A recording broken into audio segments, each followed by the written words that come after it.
खबर सुपौल से है। अनुकंपा के आधार पर नियोजन नहीं होने के नाराज दर्जनों अभ्यर्थी समाहरणालय के सामने मंगलवार को अनिश्चितकालीन धरना पर बैठ गए। आज धरना का दूसरा दिन है। नाराज अनुकंपा आधारित अभ्यर्थियों का कहना है कि उन्हें सरकार के निर्देश के बावजूद नियोजित नहीं किया जा रहा है। आरोप लगाया है कि तमाम अनुकंपा आधारित अभ्यर्थी करीब 10 साल से विभागीय कार्यालय का चक्कर लगा रहे हैं, लेकिन उनकी बातों को अनसुनी कर दी गई है। कहा कि इस बात को लेकर वे लोग हाई कोर्ट भी गए, जहां हाई कोर्ट ने इस बात पर संज्ञान भी लिया और हाई कोर्ट के आदेश के आलोक में शिक्षा विभाग के निदेशक ने 1 माह के अंदर ऐसे अभ्यर्थियों का नियोजन करने का निर्देश सभी जिला शिक्षा कार्यालय को दिया गया। बावजूद इसके सुपौल जिले में इस दिशा में पहल शुरू नहीं की गई है। इसी बात से नाराज अनुकंपा आधारित अभ्यर्थियों ने समाहरणालय के सामने अनिश्चितकालीन धरना पर बैठ गए हैं और कहा है कि जब तक विभाग द्वारा समुचित पहल नहीं की जाएगी वे लोग धरना पर बैठे रहेंगे। बीएनपी न्यूज के लिए सुपौल से संवाददाता अमरीश कुमार की रिपोर्ट। हम लोग अनुकंपा आश्रित हैं। विगत 10-12 वर्षों से चक्कर लगा रहे हैं डीओ ऑफिस का। बार बार बोला जाता है कि रोस्टर नहीं आया है, रोस्टर बनेगा तब आप लोग का काम होगा, अभी जाइए। कभी बोलते हैं 3 बजे के बाद मिलेंगे, बार बार आती है, टाइम नहीं है, एक ही काम है ऑफिस में। इसी तरह से टाल मटोल किया जाता है, बलगला के रखे हैं, आश्वासन पे आश्वासन दिया जाता है। कभी बोलते हैं मार्गदर्शन आएगा तब होगा, मार्गदर्शन भी उपलब्ध हो गया है। अनुकंपा का बहाली करने के लिए रोस्टर की आवश्यकता नहीं है। देखिए अन्य जिला में बहाली बहुत जिला में हो गया है, बहुत जिला में हो रहा है। जहानाबाद, बाढ़, बख्तियारपुर, पटना कई जिला में हो गया है। हम लोग वो ज्वाइनिंग लेटर सब कुछ दिखाए हैं जिला शिक्षा पदाधिकारी को, लेकिन एक भी बात हम लोगों का सुनने के लिए तैयार नहीं है। हम लोगों का दुख दर्द को बिल्कुल नहीं समझ रहे हैं कि लोग बार बार आती है। मधेपुरा जिला से आते हैं, एक दिन आने में 1000-1200 रुपया खर्च होता है। सोचना चाहिए इन लोग के घर में कमाने वाला कोई नहीं है, छोटा बच्चा है, कैसे हम लोग बच्चे को पाल रहे हैं। आखिर अनुकंपा का मतलब क्या हुआ, ये उसको समझना चाहिए। क्या हुआ अनुकंपा का मतलब, इसका विलम्ब समाधान करना चाहिए। आखिर वो भी तो एक इंसान है। अगर उसकी बीवी के साथ ऐसा होता, बेटी के साथ ऐसा होता, तब क्या करते वो लोग बताइए। अपने दुख को जैसे समझते हैं उसी तरह ना हम लोग का भी समझना चाहिए।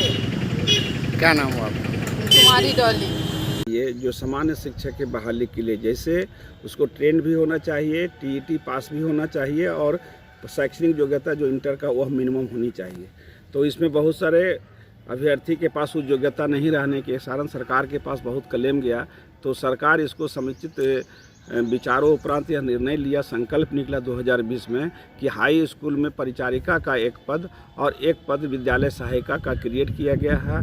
और उसकी बहाली हाई स्कूल में जिस तरह बहाली होती है नियोजन इकाइयों के द्वारा टीचर का, उसी तरह बहाली इसकी संबंधित नियोजन इकाई हाई स्कूल के करेंगे। उसके लिए संकल्प निकला है। उसमें 2 बातें हैं। रोस्टर से संबंधित यहाँ मामला आ रहा है। रोस्टर एक बिंदु में रोस्टर है कि रोस्टर की ज़रूरत नहीं है, और उसी संकल्प के दूसरे कंडिका में यह है कि रोस्टर की आवश्यकता है। इस संबंध में डीडीसी को हम पत्र देते हुए उनसे अनुरोध सारी बातों से अवगत करा दिए हैं।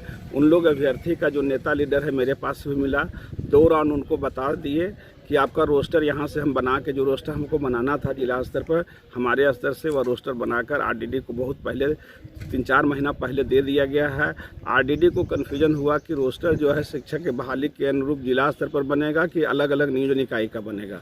इसके लिए उन्होंने मार्गदर्शन जो है डायरेक्टर से मांगे हैं। डायरेक्टर के पास मार्गदर्शन अभी नहीं आया है, जिसके लिए उन लोग को रोस्टर क्लियर नहीं हो रहा है। और डीडीसी का जैसा लोग बता रहे हैं कि उनका कहना है कि रोस्टर हमको चाहिए तो हम बहाली कर पाएंगे, यही मैटर है। इस मामले में अभ्यर्थियों का कहना है कि हाई कोर्ट का भी निर्देश आया है, शिक्षा निदेशक का भी निर्देश आया है कि 1 महीना के अंदर इस मामले का निपटारा किया जाए।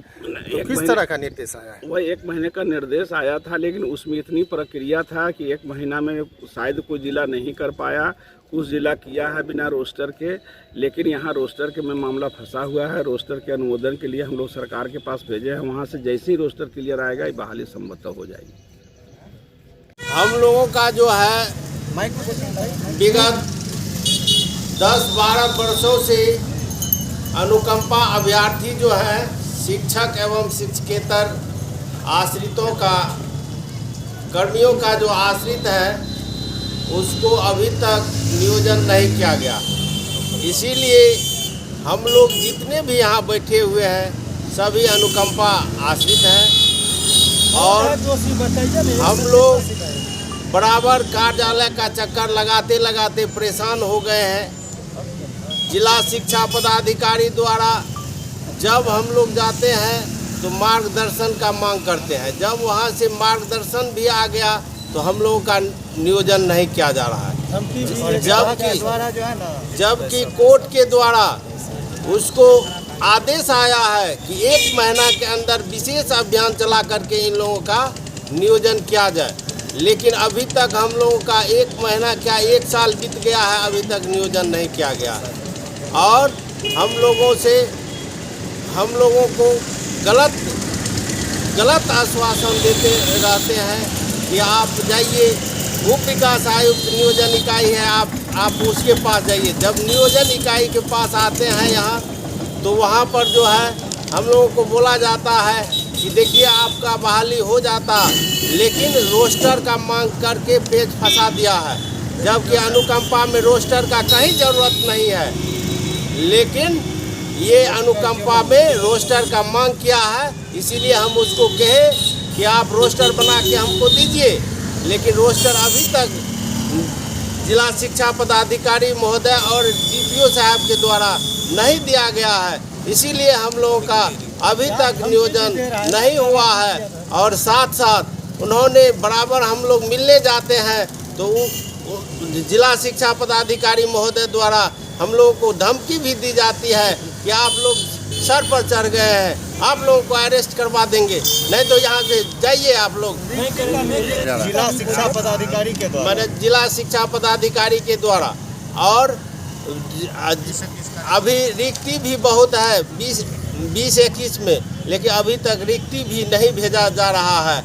और जो रिक्ति पहले आया है उस पर भी अभी तक नियोजन नहीं किया गया है। इसीलिए हम लोग यहाँ अनिश्चितकालीन जिला पदाधिकारी महोदय के समाहरणालय के गेट पर रखे हैं कि हम लोगों को न्याय मिले। जब तक हम लोगों को यहाँ से न्याय नहीं मिलेगा तब तक हम लोग धरना का कार्यक्रम जारी रखेंगे। क्या नाम हुआ? मेरा नाम हुआ अमरेंद्र कुमार।